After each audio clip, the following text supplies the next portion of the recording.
Steht, durchwinkelt fertig, eingestellt. Wetter ist fertig. Dang, guys. Los!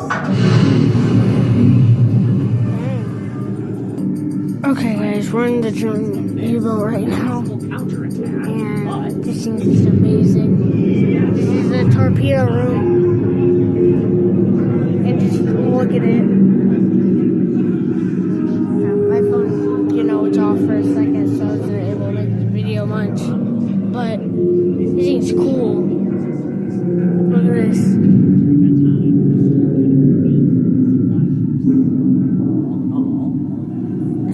Amazing too.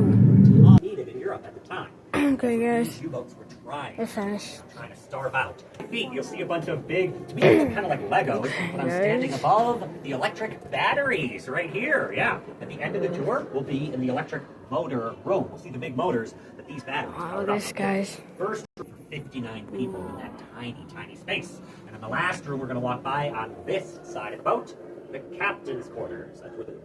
That's where the German captain Harold Lange slept. It's 1 o'clock, all in slow on this side of the boat. Everybody stick together and follow me. I recommend we use the ramp. If you're feeling brave, one at a time, I'll use the ramp. We're moving.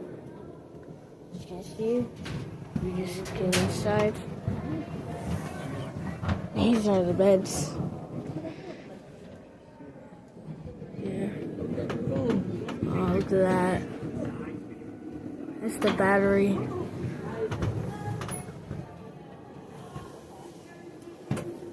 These are, you got the beds, cabinets.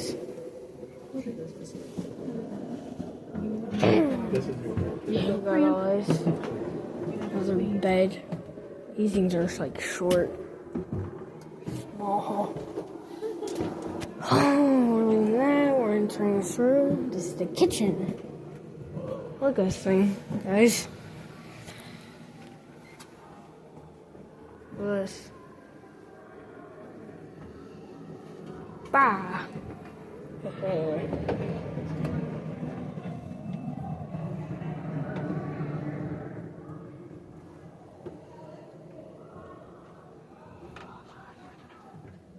Look at this, guys.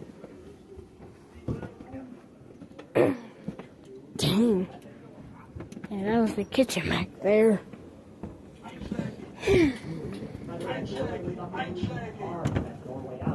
Just one our room.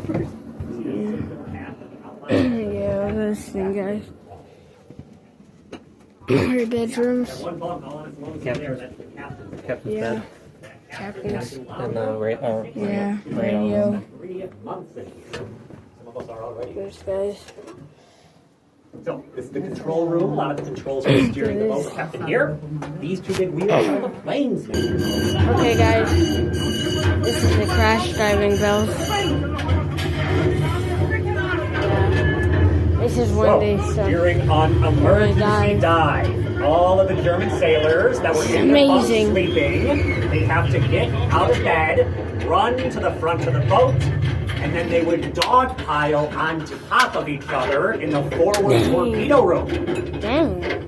No personal hygiene while you're out at sea. So imagine being the first person shouting orders around the boat to give away your location. The officers would whisper, pardon my reach by the way, into mouthpieces like these over here.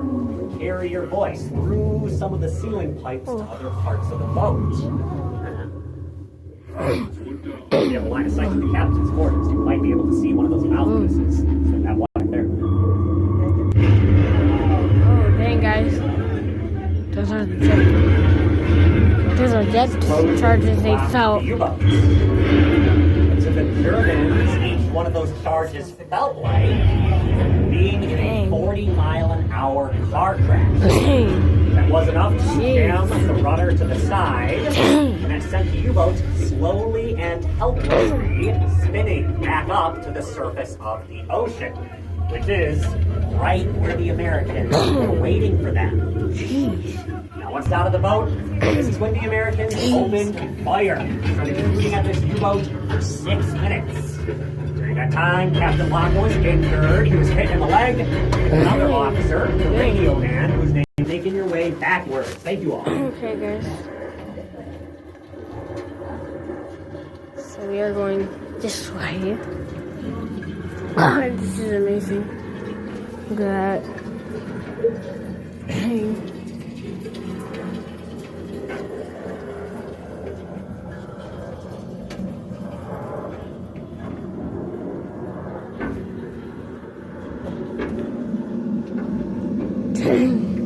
Look at this. Oh my god. Big area.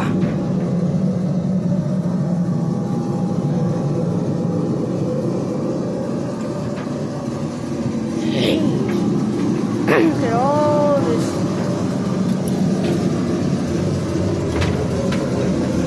These are the ballast tanks, I think.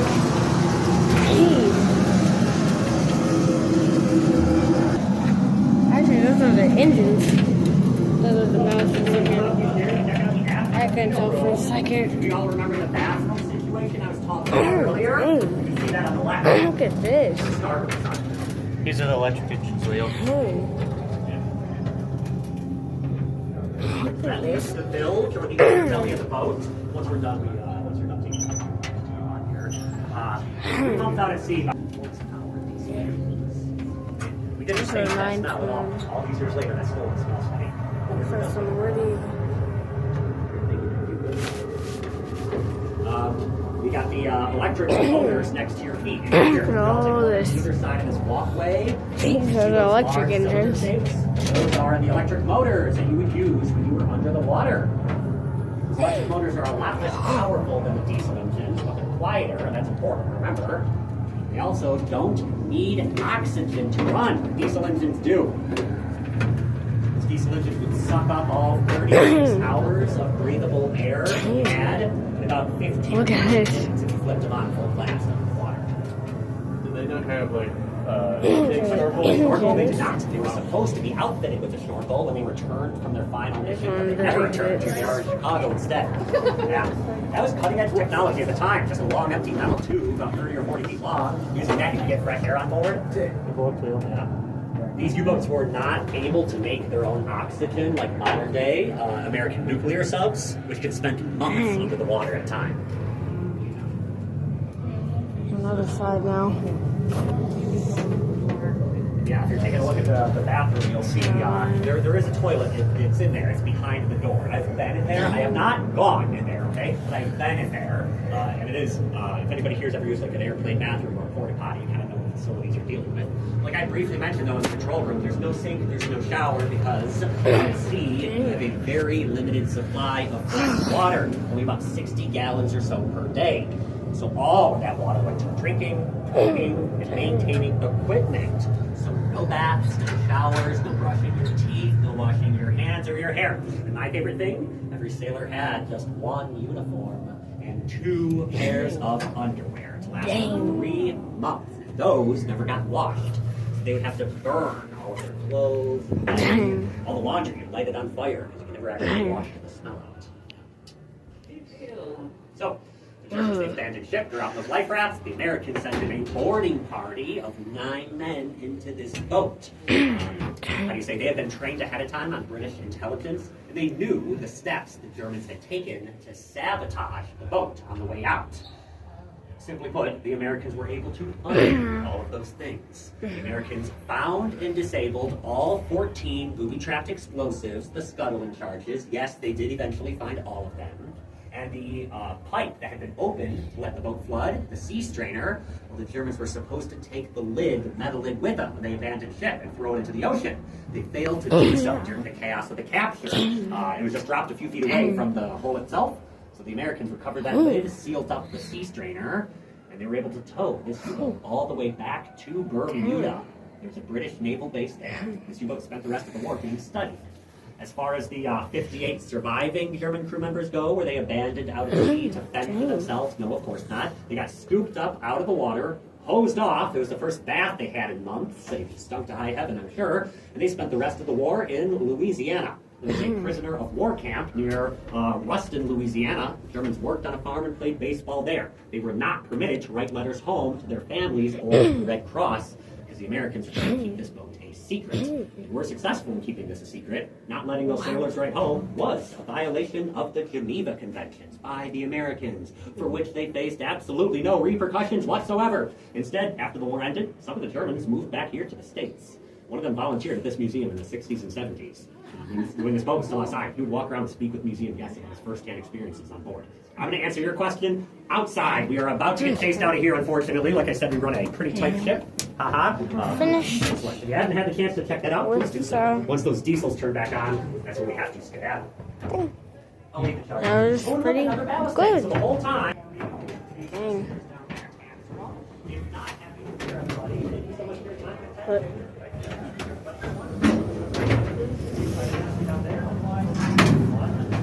Youngest person on this boat. I always forget to mention this. 15, the youngest sailor was on this boat. And there were 14-year-olds serving in other U-boats by the end of the war. I'll be down there to answer your question. Sorry. that was the U-boat. Dang. Pretty good. That was actually amazing. Wasn't it, guys? Yeah. Good luck. I'll get more detail on that. And what was your question? Yeah, so I just want to say, I mean, with 9 people, they did have guns, right? Oh, yeah, the Americans. Oh, yeah, did, yeah, 50 people without guns, and versus 9 people with machine guns. Well, would you rather, you know... You know, it's a good question. I'm not sure entirely exactly what kind of gun they had. But for that Lion's Head, do you remember how I said this U-boat sank 8 Allied supply ships? The first 7 of those 8 ships were under the first captain's command. His name was Axel. Give me a break here. I'm going to butcher this. His name was Axel Lova. It's lion at German. So because his name was associated with the lion, because that was the lion's head, as you saw, and because he was considered such good luck, even after he got appendicitis earlier in the war, they moved him onto a message job on shore. They kept his appendicitis. Good observation. Yes. Any other questions? They did have a doctor on board. They did. Well, guys, I'm gonna end the video here. Let you know the end of the video. See ya next time. You know, like and subscribe to this video. Bye.